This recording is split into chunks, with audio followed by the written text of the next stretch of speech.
আসসালামু আলাইকুম।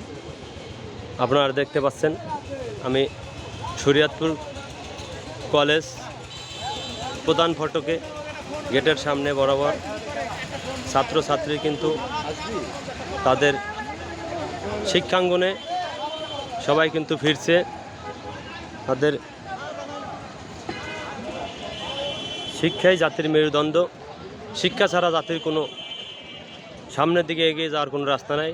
তাই সবাই কিন্তু শিক্ষাঙ্গনে তাদের হলে কিন্তু সবাই ফিরে আসছে। আপনারা দেখতে পাচ্ছেন ছাত্রছাত্রীর আনাগোনা, সবাই কিন্তু হলে ফিরে আসছে।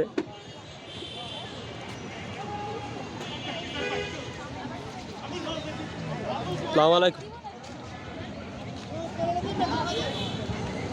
আসসালামু আলাইকুম। আপনি কথা বলতে পারবেন?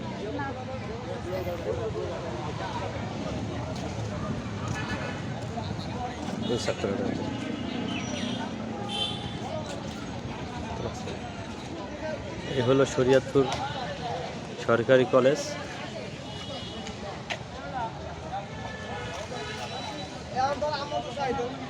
আসসালামু আলাইকুম আঙ্কেল, ভালো আছেন আপনি? আপনি কি এখানে সবসময় পারবেন দোকান করেন? এটা নেন। এখানে কতদিন যাবত দোকানদারি করেন? ও, অনেক দিন যাবত কলেজ বন্ধ, আপনারা জানেন। কিন্তু এতদিন তো আপনাদের চলাফেরা করতে সমস্যা হয়েছে। আপনাদের সাংসারিক যেই খরচটা তাই সেটা বহন করতে আপনাদের সমস্যা হয়েছে না? এতদিন তো আপনার ব্যবসা বাণিজ্য ছিল না।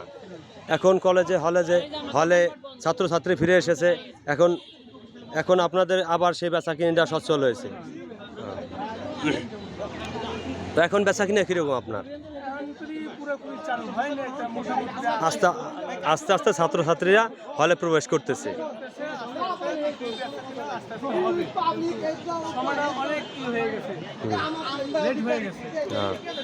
যাক, সময় লেট হয়েছে, কিন্তু বাংলাদেশে বিচার বিভাগে সাধারণ মানুষের যেই একটা অবস্থা দাঁড়ায়েছিল, কিন্তু সামনের দিনগুলো ওরকম অবস্থা বাংলাদেশের জন্য না হয়। সাধারণ মানুষের কিন্তু এই প্রত্যাশা। আমাদের রাষ্ট্র পরিচালনা যারাই করবেন, সাধারণ মানুষের কথা সবসময় মাথায় রাখবেন। সাধারণ মানুষ তারা জীবনযাপন কিভাবে করবে, এই প্রত্যাশা আমাদের সাধারণ মানুষের। ঠিক আছে, আসসালামু আলাইকুম, ভালো থাকবেন।